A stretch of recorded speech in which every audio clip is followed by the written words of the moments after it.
इस वीडियो में आप इतिहास के 10 ऐसे रहस्यों को जानोगे जिनका जवाब तलाशने की कोशिशें सालों से की जाती रही हैं, लेकिन वो रहस्य आज भी एक अनसुलझी पहेली बने हुए हैं। नंबर 1। सन 1888 में अगस्त से लेकर नवंबर तक लंदन के व्हाइट चैपल डिस्ट्रिक्ट में एक के बाद एक 5 महिलाओं का कत्ल होता है। कातिल ने 5 महिलाओं की हत्या एक ही तरह से की थी। पुलिस द्वारा इन 5 महिलाओं के कातिल का पता लगाने के बहुत से प्रयास किए जाते हैं, लेकिन सभी नाकाम रहते हैं। फिर अचानक एक एनोनिमस लेटर सामने आता है। लेटर लिखने वाले ने ये लिखा था, मैं ही असली कातिल हूँ। लेटर में उस व्यक्ति ने अपना नाम जैक द रिपर लिखा था। पुलिस की छानबीन के बाद ये सामने आता है कि ये लेटर एक झूठ था, लेकिन तब तक जैक द रिपर ये नाम व्हाइट चैपल और लंदन में पूरी तरह फैल चुका था और लोग कातिल को जैक द रिपर नाम से जानने लगे थे। तमाम कोशिशों के बावजूद ये पता नहीं चल पाता कि वह 5 मर्डर करने वाला व्यक्ति आखिर कौन था। इस घटना को 130 साल बीत जाने के बाद आज भी लोग इस मिस्ट्री में काफ़ी इंटरेस्ट लेते हैं। नंबर 2। Shroud of Turin. ये एक ऐतिहासिक कपड़ा है जो कि इटली के ट्यूरिन शहर के Saint John the Baptist church में रखा हुआ है। इस कपड़े पर एक आदमी की छवि बनी हुई है। कहा जाता है कि ये तस्वीर ईसा मसीह की है। माना जाता है कि ईसा मसीह को सूली पर चढ़ाए जाने के बाद उन्हें दफनाने के लिए इसी कपड़े में लपेट कर रखा गया था, और इस कपड़े पर जो ये एक आदमी की छवि बनी हुई है, ये ईसा मसीह के ही शरीर के निशान हैं। रिसर्चर्स इस कपड़े की काफ़ी छानबीन कर चुके हैं। जब इसकी कार्बन डेटिंग की गई तो सामने आया कि ये कपड़ा 12वीं या 13वीं सदी का हो सकता है, लेकिन जीसस तो 2000 साल पहले हुए हैं। एक इटालियन फिजिसिस्ट का ये कहना है कि साइंटिफिक टूल्स के ज़रिए ये साबित नहीं किया जा सकता कि ये कपड़ा जीसस का है या नहीं। रिसर्चर्स इस कपड़े को पूरी तरह से झूठा साबित करने में नाकाम रहे हैं, और ये एक रहस्य बना हुआ है कि ये कपड़ा कहाँ से आया था और इस पर दिखाई देने वाला ये इंसान कौन है। नंबर 3। क्या आप इमेजिन कर सकते हैं 15th सेंचुरी की एक पेंटिंग में यूएफओ का दिखाई देना? शायद आप माने या ना माने, लेकिन बहुत से इतिहासकार ये मानते हैं कि हमारे पूर्वजों को भी एलियंस जैसी किसी हस्ती का आभास था, और ये एलियंस वगैरह की बातें हमारी दुनिया में नई नहीं हैं। हिस्टोरियंस मानते हैं कि पुराने समय से ही लोगों को आकाश में यूएफओ नजर आते रहे हैं। यहाँ तक कि उस समय के आर्टिस्ट्स ने अपनी पेंटिंग में इन्हें कैप्चर भी किया था। उनमें से एक थे इटली के पेंटर डोमेनिको गिरलांदायो। इन्होंने 15th सेंचुरी में एक पेंटिंग बनाई थी, मडोना विद सेंट जोवानिनो। पेंटिंग के बैकग्राउंड में एक आदमी मौजूद है। उसने अपना हाथ चेहरे पर रखा है और वो आसमान से आ रहे एक अजीब से दिखने वाले ऑब्जेक्ट को देख रहा है। अब ऐसा मानने वाले बहुत लोग हैं जो ये कहते हैं कि ये पेंटर अपनी इस पेंटिंग के ज़रिए हमारे लिए एक संदेश छोड़कर गए हैं कि कैसे उन्होंने एलियंस के साथ कम्युनिकेट किया। लेकिन फिर बहुत से ऐसे लोग भी हैं जो कहते हैं कि ये थियोरी बिल्कुल बकवास है। वो कहते हैं कि ये एक धार्मिक पेंटिंग है और ये मिस्टीरियस ऑब्जेक्ट कुछ नहीं बल्कि एक देवदूत हो सकता है। सच क्या है कोई नहीं जानता, लेकिन इतना ज़रूर है कि इस मिस्टीरियस ऑब्जेक्ट को देखकर ये नहीं लगता कि ये कोई फरिश्ता या देवदूत है, बल्कि ये एक उड़न तश्तरी की तरह दिखाई देता है। Number 4। John F Kennedy America के सबसे चहेते प्रेसिडेंट्स में से एक थे। 22 नवंबर 1963 को इन्हें पब्लिकली असैसिनेट कर दिया गया था।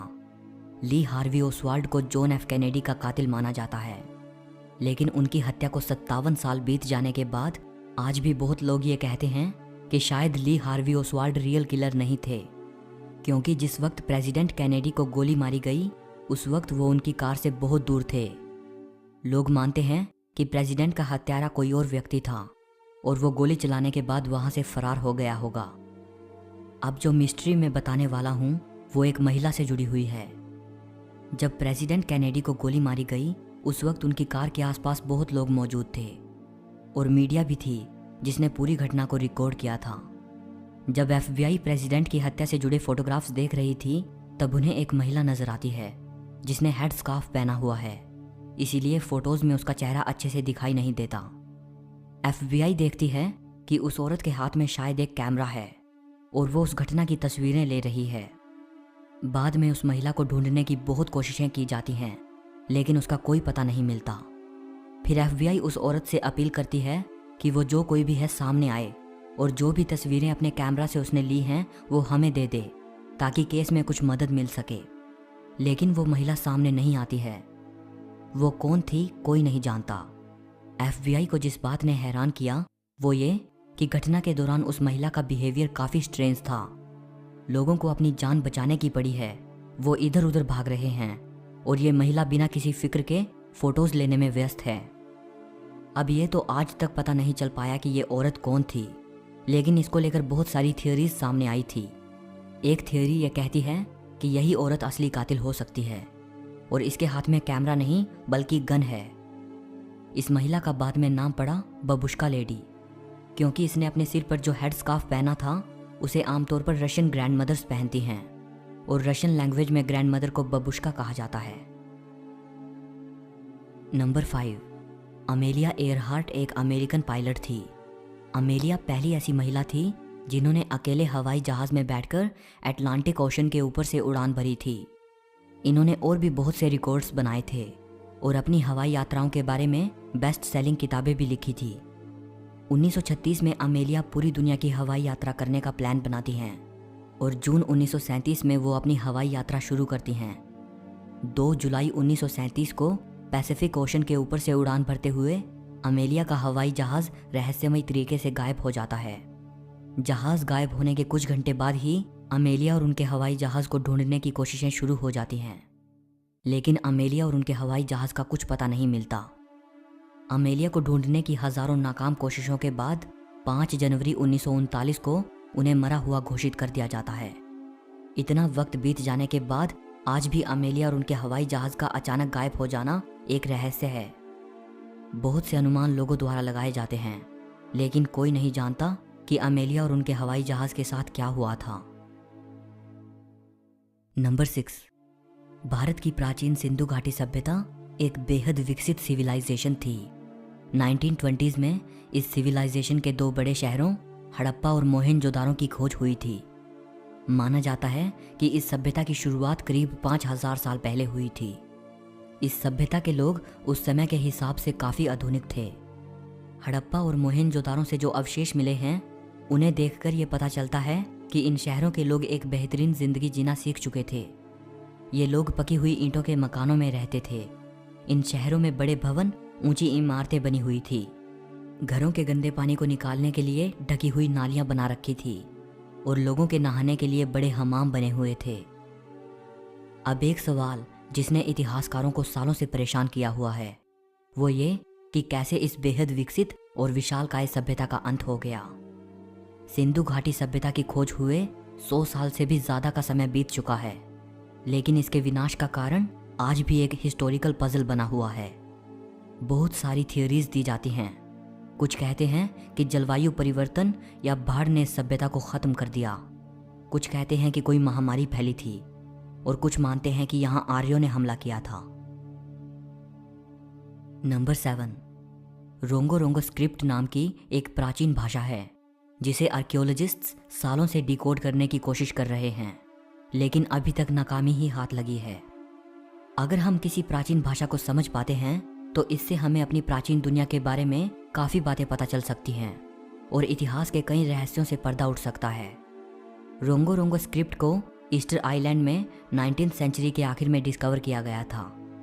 इस भाषा में 120 सिंबल्स हैं। इन सिंबल्स का मतलब क्या है कोई नहीं जानता। इस बारे में कोई जानकारी नहीं मिलती कि ये स्क्रिप्ट कैसे और कब वजूद में आई होगी। ये माना जाता है कि 1860 तक भी ईस्टर आइलैंड के लोग इस लिखित भाषा का इस्तेमाल किया करते थे, लेकिन इसके बाद इस भाषा का ज्ञान खो गया। अब मैं आपको एक हैरान कर देने वाली बात बताता हूँ। ये रोंगो रोंगो स्क्रिप्ट हमारी सिंधु घाटी सभ्यता की लिपि से काफ़ी हद तक मिलती जुलती है। ईस्टर आइलैंड सिंधु घाटी से 20,000 किलोमीटर दूर है। हैरानी की बात है, 2 अलग अलग जगह पर जन्मी भाषाएं एक दूसरे से इतनी मिलती जुलती हैं। दोनों ही भाषाओं को अभी तक हम समझ नहीं पाए हैं। नंबर 8, स्टोनहेंज इंग्लैंड में मौजूद पत्थर की बड़ी बड़ी चट्टानें हैं। इनको ज़मीन खोदकर गोलाकार स्थिति में खड़ा किया गया था। अनुमान लगाया जाता है कि स्टोनहेंज तकरीबन 5000 साल पहले बनाया गया था। इस हिसाब से ये इजिप्ट के पिरामिड से भी पुराना है। प्राचीन मनुष्यों ने इसे किस पर्पस के लिए बनाया था, ये अभी तक हम जान नहीं पाए हैं। कुछ हिस्टोरियंस मानते हैं कि शायद स्टोनहेंज को किसी एस्ट्रोनॉमिकल या हीलिंग पर्पस के लिए बनाया गया होगा। रिसर्चर्स मानते हैं कि उस जमाने के लोगों के पास जिस तरह के औजार मौजूद थे, उसे देखकर ये लगता है कि इसके निर्माण में सैकड़ों साल लगे होंगे। नंबर 9, इंग्लैंड में एक स्मारक है जिसे शेपर्ड्स मॉन्यूमेंट कहा जाता है। इसे 1763 के आसपास बनाया गया था। इस स्मारक पर निकोलस पूसन की पेंटिंग द आर्केडियन शेपर्ड्स बनी हुई है और इसके बिल्कुल ठीक नीचे 10 अक्षर का एक कोड लिखा हुआ है।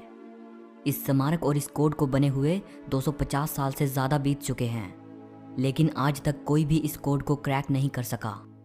ऐसा कहा जाता है कि मशहूर बायोलॉजिस्ट चार्ल्स डार्विन ने भी इस कोड का मतलब समझने की कोशिश की थी।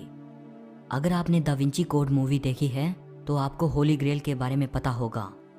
बहुत से थियरिस्ट्स ये मानते हैं कि अगर इस कोड को समझ लिया गया तो ये होली ग्रेल की लोकेशन तक लेकर जाएगा।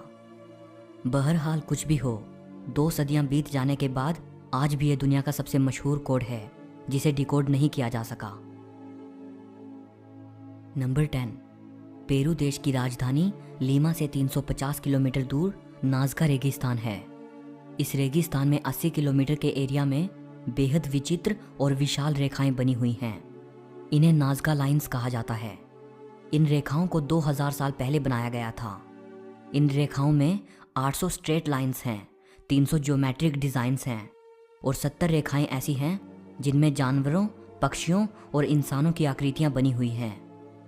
ये आकृतियां इतनी बड़ी हैं कि इन्हें ज़मीन पर खड़े होकर देखा या समझा ही नहीं जा सकता। इन आकृतियों को देखने के लिए आपको हवाई जहाज़ में बैठकर 1000 फीट ऊपर जाना पड़ेगा, तभी आपको पूरी आकृतियां दिखाई देंगी और समझ आएंगी। आर्कियोलॉजिस्ट्स ने सालों बिता दिए हैं नाज़का लाइंस के रहस्य को समझने के लिए, लेकिन आज तक ये समझा नहीं जा सका कि किसने इतनी विशाल आकृतियां बनाई थी और क्यों बनाई थी। वहाँ के लोगों की ये मान्यता है कि ये इंसानों का काम नहीं है, ये किसी दूसरे ग्रह से आए लोगों द्वारा बनाई गई आकृतियां हैं। लेकिन अगर इनके पीछे इंसानों का ही हाथ है तो हैरानी की बात यह है कि 2000 साल पहले उस जमाने के लोगों ने बिना किसी आधुनिक टेक्नोलॉजी के ऐसे चित्र बना दिए जिन्हें सिर्फ आसमान से ही देखा जा सकता था। अगर आप इनमें से किसी टॉपिक पर एक स्पेसिफिक वीडियो देखना चाहते हैं तो कमेंट करके बताइएगा। इस वीडियो के लिए बस इतना ही। अगर आपको वीडियो अच्छी लगी हो